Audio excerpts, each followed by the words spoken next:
ടി.വി.കെ മന്ത്രിസഭാ വിപുലീകരണം അണ്ണാ DMK വിമത MLA-മാർക്ക് മന്ത്രിസ്ഥാനം നൽകരുത് എന്നതാണ് CPM-ഉം VCKയും ആവശ്യപ്പെടുന്നത്. അണ്ണാ DMKയ്ക്ക് മന്ത്രിസ്ഥാനം നൽകിയാൽ പിന്തുണ പിൻവലിക്കും എന്ന മുന്നറിയിപ്പുണ്ട്. മന്ത്രിസഭയിൽ അംഗമാകാൻ കോൺഗ്രസിനെയും മുസ്ലിം ലീഗിനെയും ക്ഷണിച്ച് തമിഴക വെട്രി കഴകം. KB ശ്രീധരൻ അക്കാര്യത്തിൽ എങ്ങനെയാണ് പുതിയ തരത്തിലുള്ള ചർച്ചകൾ വരുന്നത്? മന്ത്രിസഭാ വിപുലീകരണവുമായി ബന്ധപ്പെട്ടും ഒപ്പം അവിടുത്തെ രാഷ്ട്രീയ സമവാക്യവുമായി ബന്ധപ്പെട്ടും എങ്ങനെയാണ് തമിഴകത്ത് പുതിയ സാഹചര്യം? 9 മന്ത്രിമാരാണ് മുഖ്യമന്ത്രിയെ കൂടാതെ തമിഴ്നാട്ടിൽ സത്യപ്രതിജ്ഞ ചെയ്തത്.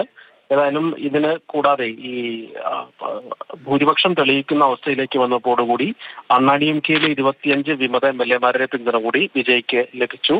ഇതിന് പിന്നാലെയാണ് ഇവരെ മന്ത്രിസഭയിലേക്ക് എടുക്കാനുള്ള അല്ലെങ്കിൽ അങ്ങനെ ഒരു ആവശ്യം CV ഷൺമുഖം വിഭാഗം മുന്നോട്ട് വെച്ചിരുന്നു.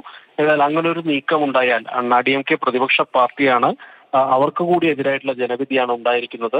അതുകൊണ്ട് അങ്ങനെ ഒരു നീക്കം ഉണ്ടായാൽ വിജയ് സർക്കാരിനുള്ള പിന്തുണ പിൻവലിക്കുമെന്നാണ് VCKയും ഇടതു പാർട്ടികളും ഇപ്പോൾ പറഞ്ഞിരിക്കുന്നത്. എന്നാൽ ഇക്കാര്യത്തിൽ TVKയുടെ ഒരു പ്രതികരണം ഇതുവരെ വന്നിട്ടില്ല. സാധാരണഗതിയിൽ ഇപ്പോൾ ഇവരുടെ പിന്തുണ ഇല്ലെങ്കിൽ പോലും സർക്കാരിന് ഭൂരിപക്ഷം തെളിയിക്കാവുന്ന ഒരു സ്ഥിതി തന്നെയാണുള്ളത്. പ്രത്യേകിച്ച് 25 അണ്ണാ DMK MLA-മാരുടെ പിന്തുണയുണ്ട്. എന്നാൽ പോലും അതായത് വിജയ് ഭൂരിപക്ഷം ഇല്ലാത്ത ഒരവസ്ഥയിൽ 108 സീറ്റുമായി TVK നിൽക്കുന്ന സമയത്ത് സഹായഹസ്തം നീട്ടി വന്ന ആളുകളാണ് VCKയും അതുപോലെ തന്നെ ഇടതു പാർട്ടികളും. ഇവരെല്ലാം തന്നെ പുറമേന്ന് പിന്തുണയ്ക്കുമെന്നാണ് നേരത്തെ അറിയിച്ചിരുന്നത്.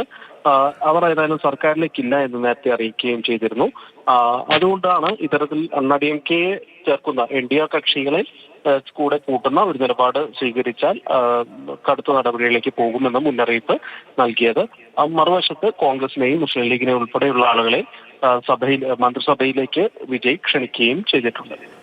ശരി, KB ശ്രീധരനാണ് വിവരങ്ങൾ നൽകിയത്. തമിഴ്നാട്ടിൽ മന്ത്രിസഭാ വിപുലീകരണ ചർച്ചകൾക്കിടയിൽ ഒരു പുതിയ പ്രതിസന്ധി ഉണ്ടാവുകയാണ്.